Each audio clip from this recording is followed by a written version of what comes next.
Hey crafty friends, Christina here with you from SunnyDay Memories. So I am going to do just a short and sweet video, a last minute candy makeover. We're going to take the classic Conversation Hearts and we're going to go ahead and elevate it a little bit by using some paper and some dies. You could use stamping, you could just use paper to go ahead and create something that is a little extra special, a little elevated for Valentine's Day. So let's go ahead and get started.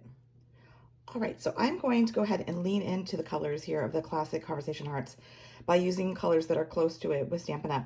So I've chosen to use Gorgeous Grape here for the background. I'm using Berry Burst here and then the white so that I can kind of mimic that look and kind of tie it all together. Essentially what I'm doing is I'm creating kind of a holder to hold that box in it, and so it goes together all nice. I had posted something similar a couple days ago using a up-and-coming Cutest Crew set, and I've had some people ask me how I did it, so I thought this was the perfect last minute idea because it's not hard to do. So let's go ahead and get started. So using those colors that I've said, I'm starting out with my Gorgeous Grape cardstock here, and this measures 3.5 inches wide by 6 3/4 inches tall. I have scored it twice on here. I have scored it once at 1 3/4 and once at 2 5/8.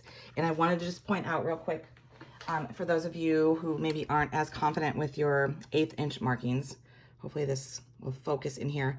So when you're looking at a ruler or your paper trimmer here, you obviously have your inch marks, and then your next biggest line is your half, and then the next biggest one is your quarter.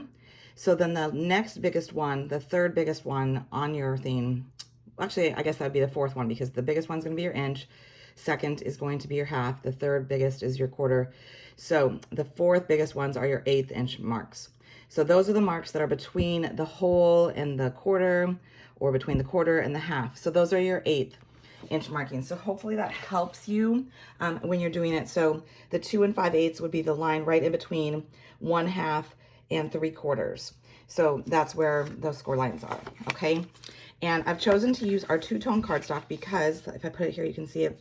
You get to see both of those colors. You get the nice, true, Gorgeous Grape color, and you get the light tone of it as well. I also chose that because I wanted to go ahead and I wanted to sand the edges so that I could get that white core to show. So you can just take any sandpaper that you have and just go ahead and rub it along the edge of your paper, and then that's going to go ahead and show off that white, and it's just going to bring in a little bit more of that white that we have going on in the project. If you wanted it to be a little bit more defined and a little bit more aged, you could go ahead and you could do scissor distressing, open up your scissors and rub that along the edge, and that's going to rough up those paper edges, and it's going to give you a much more pronounced white border all the way around. Okay, let's start doing our layering. So let's do our background here. So I've taken a piece of basic white. It measures 3 inches wide by 3.5 inches tall. And then I have a piece of our beautiful bokeh paper here in the Berry Burst, and it measures 2 7/8 by 3 3/8. And so that's why I really wanted to point out those 1/8 inch marks so that it's a little bit easier for you to do that. I did that because I just wanted a very small, subtle a border of that white. If it's easier for you, you could just go ahead and bump it up to 3 by 3 3.5. So that way you don't have to worry about the 1/8 inch mark. So I'm just going to go ahead and glue these two together, and then I'm going to go ahead and glue it to this back panel here where it leaves a nice border of that light Gorgeous Grape. Okay, next I'm going to repeat that same process by doing the front flap here. Again, using that basic white. It measures 3 inches wide by 1 1/4 tall. And then I'm going to use another piece of the beautiful bokeh, and I'm going to do it 2 7/8 by 1 1/8. I'm going to glue it right here onto the front. Okay, a quick tip I wanted to give you as you're gluing this on the front flap here, it's a good idea to kind of try to line it up then with the one in the back here so that it all looks nice and in line with each other. So that's what I did by using a liquid adhesive here. You can go ahead and move it and shift it, so if maybe it was over a little bit, you can get it more in line with that original piece, and then go ahead and glue your second piece right on top of there. All right, so then you could just have it be just like this, and this could be all that you did was just your paper layering, or you could choose to go ahead and add some dies like I've done here. I've used our Endless Love die collection. I'm going to go ahead and add just the basic heart here, and then I'm going to use this fun outline heart, and I'm also going to use the little XO on my project here. So because this is a little bit more intricate of a cut, I did use the adhesive sheets behind them, so that way I can easily go ahead and glue them down. And this is a little sneak peek of a new product to come. I think it'll show better if I use this insert piece that came out. This is, let's see, a new foil that is going to be coming out March 3rd.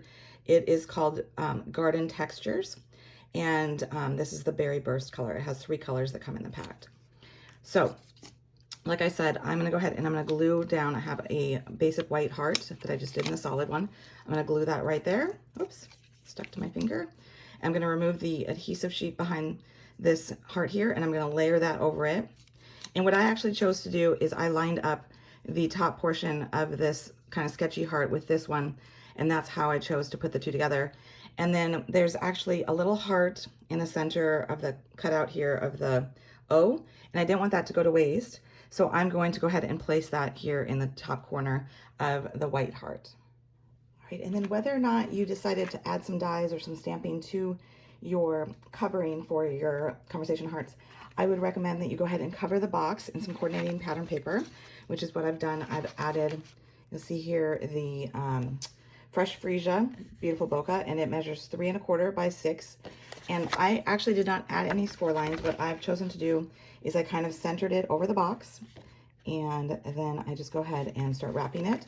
And then I just kind of press where those folds or the seams, you know, the edges, that's the word I want, the edges of the box are. And that's going to kind of create my score lines, if you will, so that it lets me know where the paper should be. And I'm going to go ahead and then I'm going to put some tear and tape on my covering here, and then I'm just going to go ahead and seal this right up. Whenever I'm working with the tear and tape, I like to go ahead and have, especially like when I'm wrapping a box or something like that, I like to have 2 strips on there so that it meets in 2 different places. So it's right along the edge of the top portion and then right along the edge of the bottom portion, so that it has 2 points that it meets at. And so it has a good solid hold when I go ahead and seal it closed. And so I just wanted to provide that little tip for you guys in case that's helpful for you. And so we're just going to go ahead, like I said, and making sure that the top and the bottom are as aligned as you can get them, like that. And so now you've covered your box. And so then the final thing is to go ahead and place it inside that little slot that we've created. And then here is another sneak peek for you. This is some shiny new Berry Burst ribbon. It is so pretty. Hopefully that shows up how like sparkly and glittery it almost looks. So I've taken about 20 inches of it, and I've started from the back, making sure it's flat, and I'm going to come to the front, and then I'm going to tie it into a bow to hold it closed. And once you've got your bow on there, just go ahead and trim up the ends as you'd like.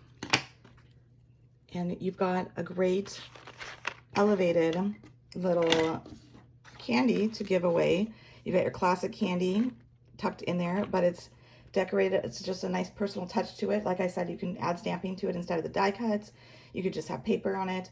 However, it works for you, but it's quick and easy, and you could do many of them just sitting watching TV. If you want a couple more ideas on some last minute candy makeovers, check out my blog. I will have some ideas on there this week. So I hope you've enjoyed it. Be sure to like this video and subscribe to our channel so you don't miss future ones. And until next time, stay crafty.